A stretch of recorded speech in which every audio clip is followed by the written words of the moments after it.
Bonjour, je me présente, Charles Diomat, chargé de travaux, réhabilitation à la DAPMU, à la direction du patrimoine de la SHLMR. Donc, je voulais vous présenter aujourd'hui notre programme réhabilitation sur la ville du Port, un projet d'envergure parce qu'on a démarré il y a quelques mois les travaux sur ZUP 1, ZUP 2, avec 20 bâtiments à rénover. Donc on est sur un programme d'envergure qui va évoluer sur ZUP 4.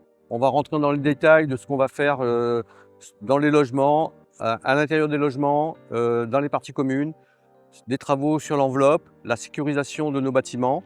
Donc redonner un sang neuf à tout le bloc qui représente la ZUP à la ville du Port.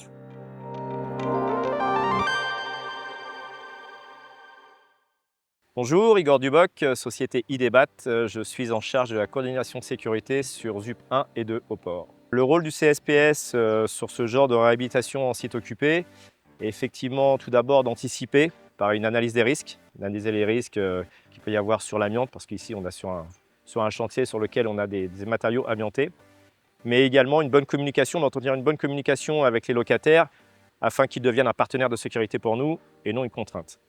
Sur les travaux SS4 ou en général sur les travaux en site occupé, les entreprises interviennent sous protocole. Donc mon rôle est effectivement en phase conception de réaliser les protocoles avec les entreprises, de voir s'ils sont bien cohérents avec notre chantier et en phase réalisation d'appliquer et de faire appliquer les protocoles afin de maintenir une sécurité optimale sur l'opération.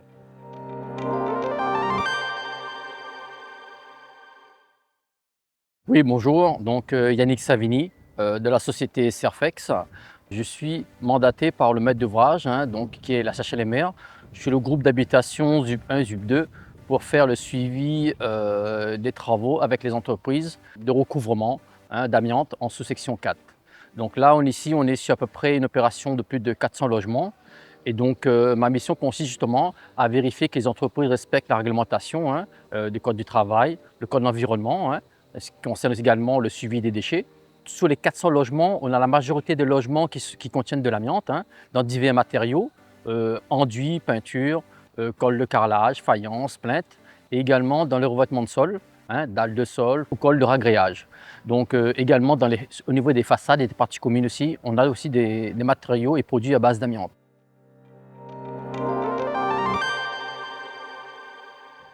Bonjour, Hervé Laroche, maîtrise ultramarine. Donc, je suis maître d'œuvre sur l'opération. Je fais partie du groupement conjoint et solidaire avec IBR, monsieur Sébastien Roldin, et Kevin Cortier. Donc, nous sommes un groupement de 3 maîtres d'œuvre sur l'opération ZUP 1, ZUP 2. À savoir que donc, tous les mardis, nous faisons des réunions de chantier. Dans ces réunions de chantier, nous faisons le point en fait de tout ce qui est fait et tout ce qui est à faire.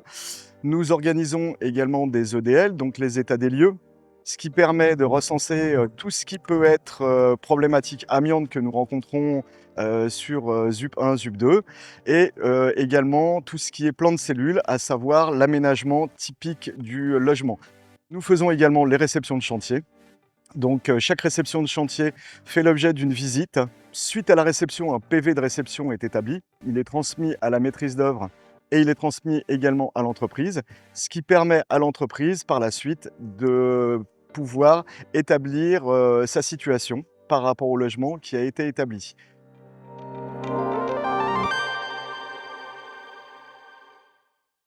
On voulait vous présenter une partie commune de la ZUP. Entre autres, là, on est sur la ZUP 2, où on va faire une réflexion complète. Donc, l'état général d'aujourd'hui, c'est des infiltrations de part et d'autre, les revêtements qui sont murales, qui sont dégradés ou tagués. Donc, on a les boîtes aux lettres qui ont besoin d'être remplacées, le revêtement de sol. On a toutes les parties des gaines techniques à refaire. Donc on vient sur refaire tout l'éclairage avec des systèmes Hublot à LED et que ce soit sur détecteur pour qu'on fait de l'économie d'énergie aussi sur ce niveau-là. Donc gros travail sur les parties communes pour retrouver un petit peu de fraîcheur.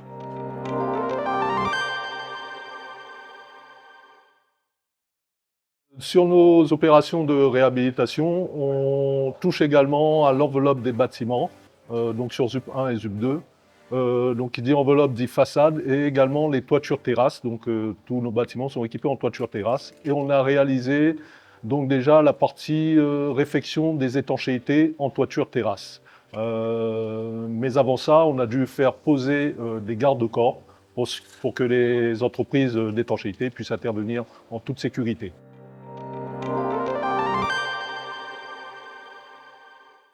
Je m'appelle Juanita Fuma, je suis médiatrice en réhabilitation depuis 2 ans et je suis rattachée à la direction du patrimoine.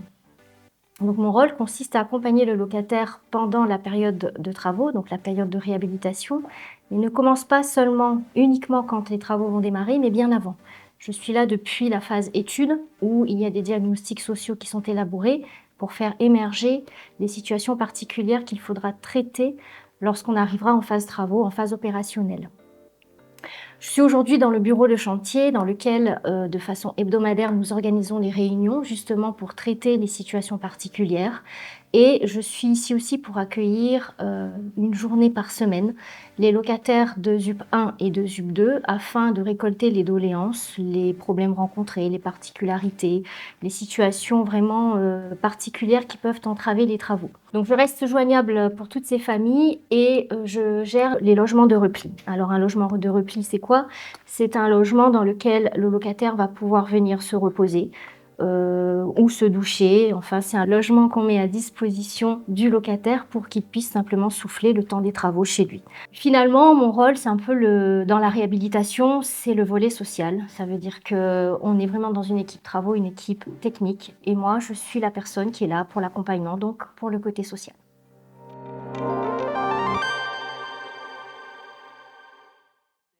Je suis Madame Domitille Marie-Chédé. J'ai 84 ans, dans 3 mois j'aurai 85 ans, le 27 février 1941. J'ai fait 10 ans là juste à l'entrée. Après 2 ans, je suis partie à Saint-Denis et après je suis revenue. Mais là, il y a 37 ans. Elle est tout neuf, l'électricité, la peinture, tout. Tout, madame, tout ça me change la vie. Ce matin, Marie de Nager est venue, elle a fait... Il dit, Madame Domitille, que vous êtes joyeuse, malgré vos douleurs. Je suis contente, je ne peux pas vous exclamer comment je suis contente. Parce que l'HLMR, il a fait une grande épreuve de nous donner ça. Moi-même, s'il faudrait envoyer un remerciement, je ne sais pas, le grand directeur de l'HLMR, je ferais. Et surtout, un gros bisou à Madame Changema, parce que je ne pouvais plus entrer dans ma baignoire. Elle a intercédé pour moi pour qu'on vienne faire mes travaux. Ça, je ne l'oublierai jamais.